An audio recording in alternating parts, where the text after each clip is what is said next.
It's the end of July in Detroit, Michigan, which can mean only one thing. Bob Boniface's Cars in My Yard, this year, the 8th year, and it's looking like the biggest one we've ever seen. Over 90 cars at last count. Some we've seen before, we'll skip those. But this year, there's more of a mix of stuff we haven't seen before.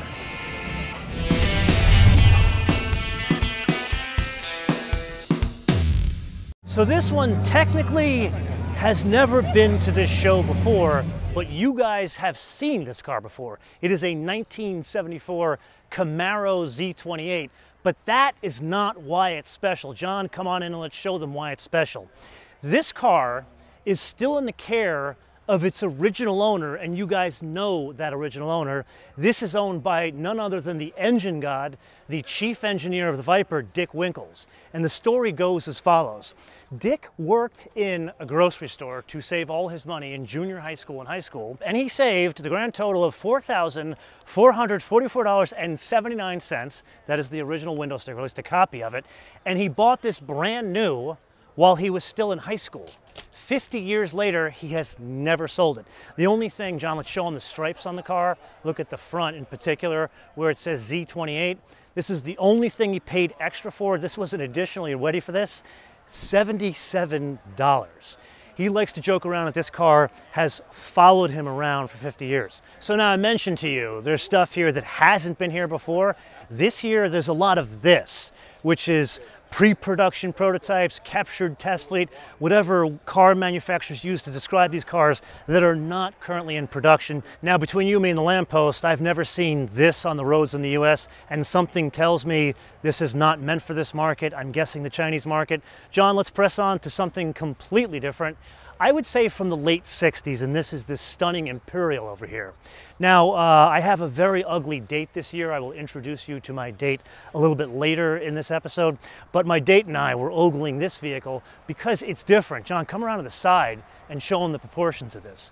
So this design, most people don't know this, but the 61 Continental, which was a quintessential design and was game-changing for Lincoln, the designer of that car came over to Chrysler and started designing cars like this. So if you look at the proportions, if you go off to the side, John, and show them the side, look at this and then think about a 61 Continental, how similar they are. But the proportions are somewhat different here.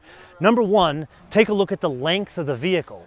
There's the wheelbase here, where you'd think, okay, it looks kind of short to the overall length of the car, but this is a trick from back in the day where the trunk, meaning the overhang from the rear axle to the back, is so exaggerated, which gives it this long, sinister, sleek look. But if you pull back and look at the whole car, you see the resemblance to the Lincoln. But here's something you did different with the proportions. Look at the daylight opening, the greenhouse here. This is much taller than most cars of the day, but it doesn't look it because look, up to me, it's actually low compared to cars today. It's because the car sits incredibly low.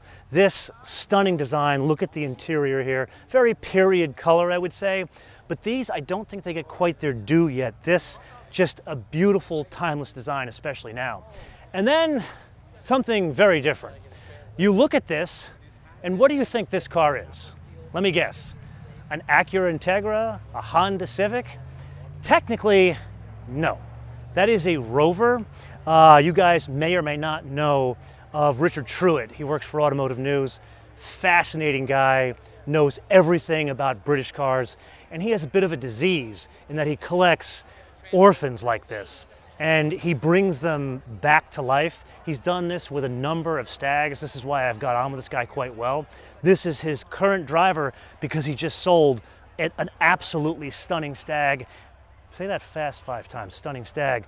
And this, it's kind of different. Yeah, it's a Honda, but the Brits, they added some pageantry to it. John, come in and show them the dashboard, and they can clearly see the Honda in here. This one, manual transmission. It's got kind of the Recaro-esque seats. You can see how bolstered the seats are here.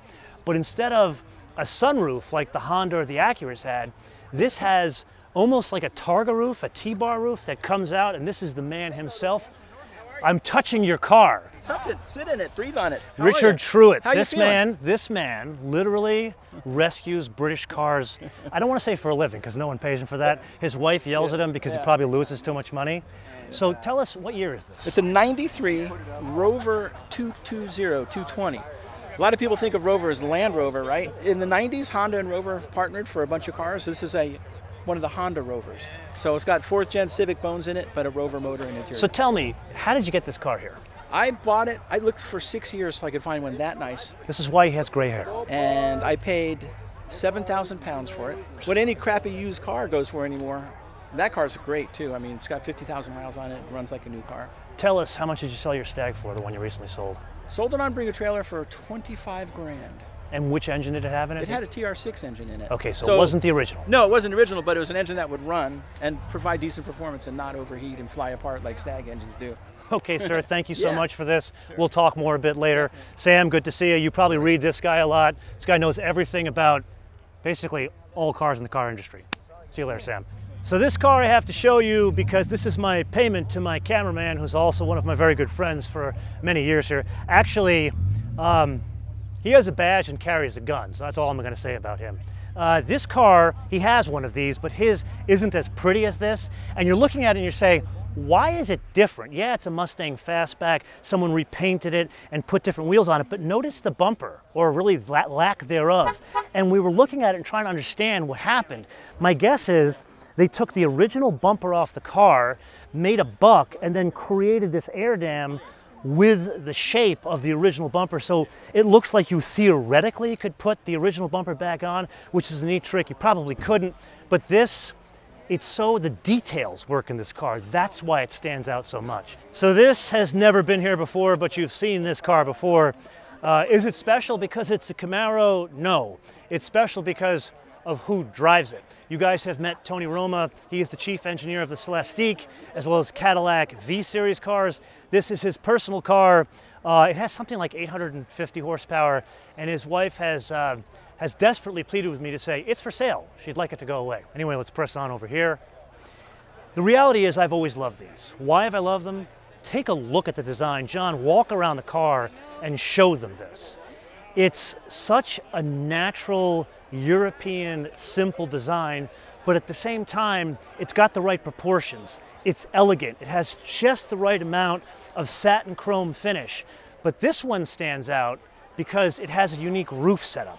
So it has this sort of Targa roof setup up here, and then you can fold this down. So back in the 70s, there was this idea that the European Union and the US would do away with convertibles. The idea being safety standards around the world were starting to tighten. And car manufacturers were like, maybe we should stop selling convertibles. So you guys probably famously remember the Cadillac Eldorado, the last convertible ever, the 76. And then, of course, they brought one out again in '85 when they realized the governments were going to shut them down on convertibles. But take a look at this one. This one was the Targa and the folding in the back, and the idea was this is your rollover protection. Same concept as a 911 Targa. Now, this particular Lancia stands out because of its restoration. These cars, if I'm honest, they're not worth a hell of a lot of money right now, like some of the Ferraris and Porsches we see here. So that's why you're not seeing a lot of restoration money go into these cars. Now, is this a survivor? I would be shocked to find out it is a survivor, but look at the interior. John, show them the seats here. This is as if it came out of the factory, probably better than it came out of the factory. The paint, the stunning blue paint, this is deeper than came out of the factory. And look at some of the very 70s era trim here. It's not a very high gloss chrome. It's almost got a satin finish to it, which works with the Italian lines. I've always loved these. I think the market is going to change on these to the point where they're going to start to go up. Are they going to outpace inflation? That I don't know. Then we need to press on to a first-timer here at this show. Doesn't look like much, does it? In reality, it is incredibly special. 86 BMW 535. So no, it's not a gray market car, US bumpers, the whole thing. But what's special about this car, other than it's a magnificent car to drive, this is owned by one of the designers at Cadillac. He bought this car from the original owner. And John, come around. We got to show him the interior to prove our point here. You see these cars, they're not worth a lot of money, so people don't put a lot of money into restoration on cars like these. Look at the seats. Those are not recovered. Those are the original seats.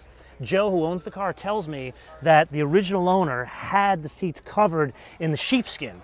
Look at the shifter. It is a manual transmission. And this was the first year that they offered the electric seats from BMW. So this is what, 6 years after Mercedes was doing electric seats in all their cars. The buttons usually on these things are fried at this age. The buttons still work and they all look good. The top of the dash all looks magnificent. Now, the original owner did change some things here. You can see the Alpina wheel and the Alpina driving wheels here.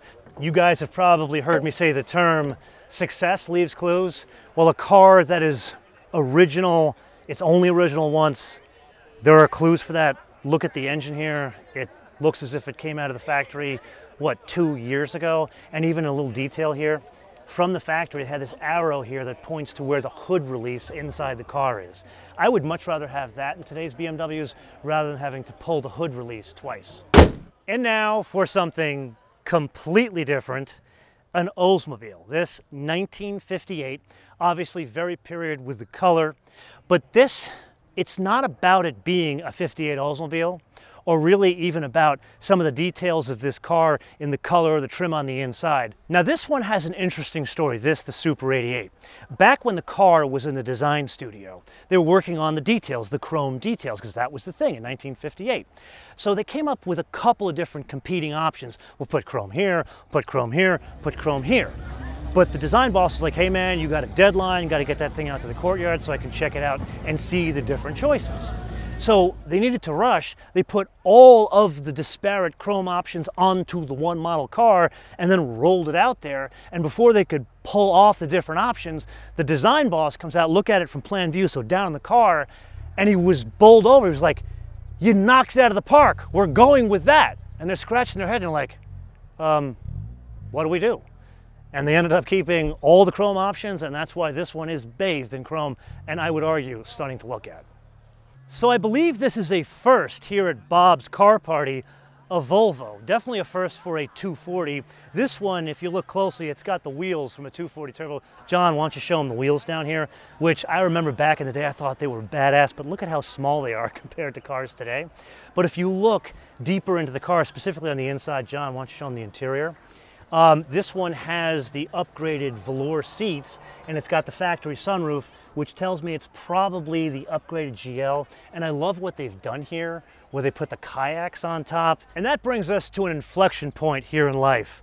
You turn up at a classic car show expecting to see classic cars, yet a car you never thought would be a classic is sitting next to a bona fide sports car that's British, that checks all the boxes. This one we've never seen here at this show before, but we know its owner. You guys remember Brian Smith has been on the show many times before. He used to run exterior design for Cadillac. He now is the Grand Poobah at General Motors Design. He's running all of advanced design, which means he's moved to the studio out in Los Angeles. So he brought all of his classic cars out there except this one, and this is what he drives around when he's here in Detroit. Now, of course, you know I can't get through this without showing you an honest-to-goodness 992 GT3. I don't believe I've seen a 992 GT3 here at the show before. There has been a 991.2 GT3. I just chatted with the owner here before. He's the guy that put the tartan seats in it, the inserts in the sports seats, and has the red seat belts. Now, you're probably wondering, well, what car did I bring? Well, I'm going to give away a little bit who my date is before I actually tell you this person's name by showing you the car that I brought, which is a brand new Toyota Supra. And as you can imagine, let's see if we can open up the door, John, here. Let's show them why it's special here, and let's get your cigar out of the passenger seat. This is a manual transmission Supra. From what I'm understanding, these are hard to come by at the dealers. Let me know in the comments below. Do any of you, have you bought one of these? And if so, was it hard to come by? And did you have to pay over sticker? This is a 1962 Lancia Flaminia GT 3C. 3C stood for 3 carburetors. It's 3 Weber 2-barrel carburetors. All aluminum body, designed by Cavazzeria Touring Superleggera, which means super light. James Bond's Aston DB5 was a Superleggera touring body car. So this particular example, my father bought in 1970. It was his daily driver. And for the avoidance of doubt, where did your dad daily drive this car? In rural Ohio. Yeah. As a doctor making house calls. Yeah, pretty much. Yeah. Well, the funny thing is, he bought it in 1970. I was 4 years old, and I remember when this car came down the driveway. But these cars had very early power brake servos in them, and they were really tricky to get right. And so the brakes went out in probably 79, and my dad parked the car, and it basically sat for 40 years undriven. My father passed away a few years ago. I took the car out of the collection and I recommissioned it, and so it runs great, and so it's really special to me because it's been in our family for over 50 years. So really, it's you are the second owners, effectively, of this car. Yeah, pretty much, yeah. Is that the original color? Because it's a stunning combo. Well, yeah, so this is what they call blue Lancia. They had a special blue, and it was this color when he bought it in 1970, but when I did some repair work, I took some trim panels off, and it was actually gray originally. So if you look at the instrument panel is actually gray. And generally, they would paint the body the same color as the instrument panel, but Lancia would build a lot of cars in gray, and then the dealers could actually paint the body to a customer's preference without clashing with the interior. So you see a lot of Lancias that have gray instrument panels, but a different color on the body. So this car was probably painted blue early in its life. And was it the red interior as well here? No, it actually had tan interior, and this was one of my dad's last choices. You know, he had the car, was trying to recommission the car. He wanted to paint it blue because he had had it red for a while. And he said, I want the interior to be red. So I took the seats and I brought them up here to Michigan, had them retrimmed in red, and so that's why the seats are red. I have to say, there's something about an Italian car with blue with a red interior. Red. I know. We've got one at the hangar. It's an Alpha, blue with a red interior. It just completely stands out. Yeah. And tell us, what's it powered by? So it's powered by a pushrod 2.5 liter V6. Lancia had the first production V6 engine in the world in the Aurelia. This is a later development of it, but it's a pushrod 2.5 liter V6, 60-degree angle, 3 Weber 2-barrel carburetors. It's got a transaxle with inboard disc brakes in the rear, and a Didion tube. So the car was a decade ahead of Ferrari. But that was Lancia for many years, and this was, I think, one of their pinnacles, especially at least in design. Yeah, very, very innovative cars. Very lightweight too. This car weighs about 2,700 pounds, and it's not a small It's a good-sized car. I mean, I'd say it's about the size and length of an original Thunderbird, something like that. Right. So we've got this. You've got the Peter Sellers Ferrari. You've got obviously many Alphas, too many Alphas. What's next? What do you want to add to the collection? I have one more car than I have parking spaces, so I probably have to sell something. But you know me, I can't come to sell any of them. Maybe I'll get a Porsche. I've been nagging you for years. I think you and I are going to have this discussion in about a month. We'll have more to talk about. With that, I can't wait. On that bombshell, I'm moving on to the rest of the party. Thanks for having me. Thanks for coming again. This is probably our best year thus far. Thank you for having me again. You bet. Now, who on God's green earth would bring a ratty old Toyota pickup truck to a legitimate classic car show? Hey, brother, it's taco time. Mike Swears. I would tell you this is the chief engineer of the Tundra, the Land Cruiser, the Tacoma, basically all the big trucks, but you got fired from that job. I got fired. You literally got fired. They literally told me to pack my stuff and move to the basement. No, you were in the basement. They told you to move upstairs and they took your red stapler from you. Yeah, they did. So seriously, a big congratulations. He is now, I think his technical term is he's the emperor of all of Toyota North America. Grand Poobah. No, I think emperor is better because you think about a Japanese car company. Actually, I'm just in charge of R&D. It's not a. So he is downplaying his role, and so you now know who my very ugly date is. We just did a great group of interviews with him, as well as Sheldon, who is the chief engineer of this truck, because he didn't get fired. No. So Mike, now you're running advanced mobility. You're running basically research on batteries, setting up a new battery plant. I mean, you are the man now. Well, we're doing our advanced research, our mobility operations, electrification, hydrogen activity. So if anything goes wrong, this is the man to blame? If you see a mushroom cloud, you know I screwed something up, right? Because you put a farmer in charge of all your advanced technology. So tell us what you brought here today. This is the new taco. Literally, so I didn't see the basic one when I was in Hawaii. So John, why don't you walk around the car and show it to this is SR5. This is the base truck right here.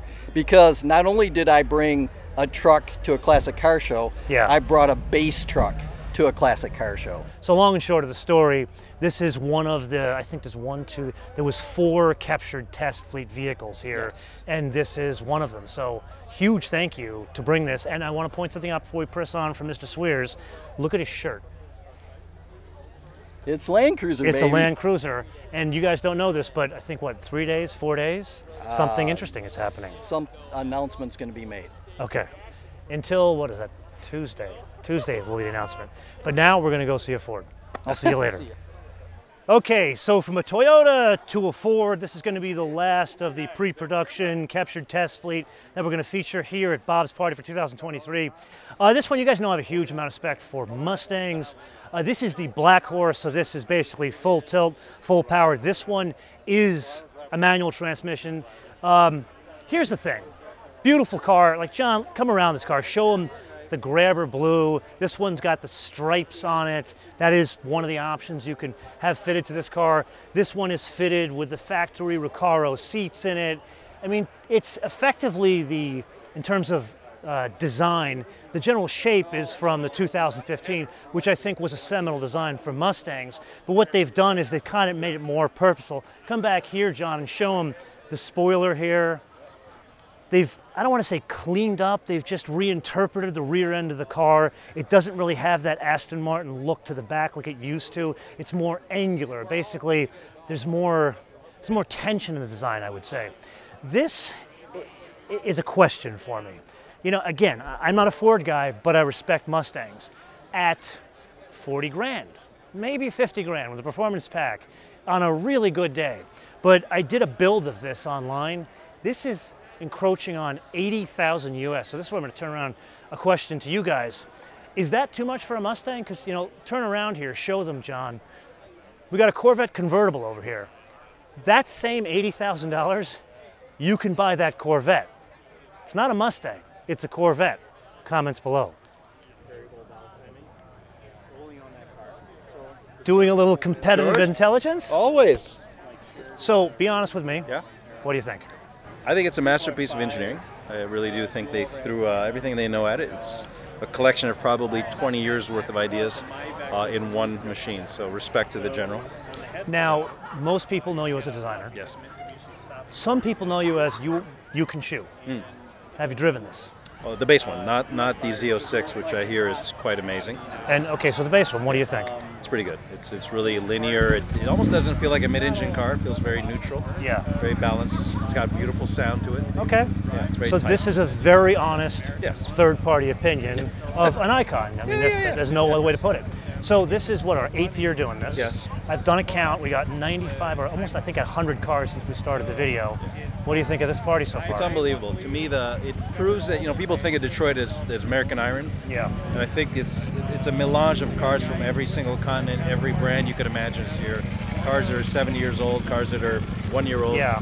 I love it. You know. This year I've noticed Yeah. there's a lot more of like new exotics. Yes. Yeah. 'Cause, you know, Bob's friends are getting a little wealthier as they get on. Yeah.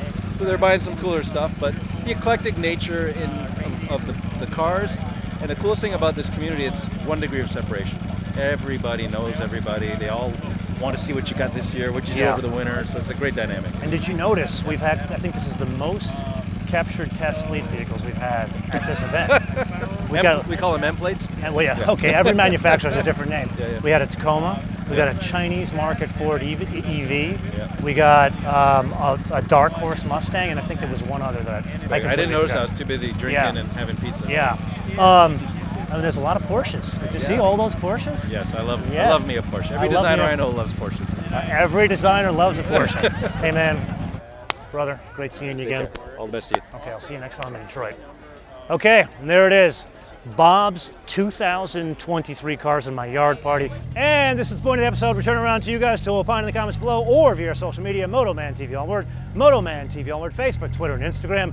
Which was your favorite car of the show? And did you like the new trends where we saw a lot of these captured test fleet vehicles or whatever Ralph called them? And did you like seeing these exotics at a classic car show? Let me know in the comments below. And let me suggest you watch the playlist of all of these years of this show, which I think this is the 5th or 6th year that we're shooting it, and this is the 8th year of the show. Until I see you in the next episode, bis später.